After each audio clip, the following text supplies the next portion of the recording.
Here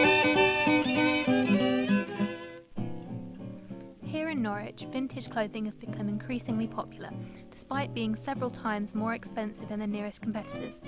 We talked to two charity shop employees to find out where their companies fit into the city's growing vintage scene. We do get some vintage, yeah. It's priced according to how it would be priced in a vintage shop. So it's competitively priced, yes. We do sometimes have promotions within shops, and we would give some of our vintage things if we had it to a shop that has a promotion. We don't have any vintage here, but we do send our vintage stuff to our other shop in Hatfield, and she does a vintage section of her shop, and she gets a lot higher prices than we do. I mean, we'd probably put £3-4 on a pair of shoes, and she'd probably get £20-25 for them. So it sort of helps the company to send stuff that we get really cheap here to her, and she can get like 3 or 4 times as much for.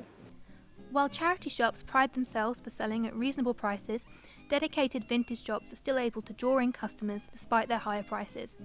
We asked 2 local vintage shop owners what they think sets them apart from other second-hand stores.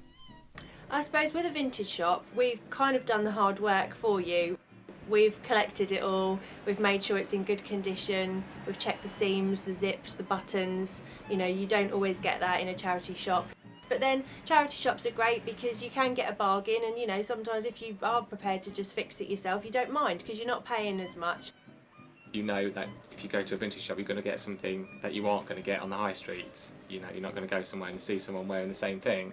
I mean, and also things like we've got the record player, you know, glitter ball, we've got lights, fairy lights, and you know, all these crazy things everywhere for people to look at. Hopefully it's just that little bit more of an exciting experience. I think vintage in general has always been popular, and I think always will. There's something about it that just, you know, people like. When shopping vintage, it is important to remember that you're not just buying a product, you're receiving a whole service. Choosing to visit a specialist store gives you access to selected items that have been fully restored, as well as being able to receive expert advice on vintage eras. Although charity shops offer products at lower prices, the 2 types of stores offer different experiences and perhaps are not so similar as they appear on the surface.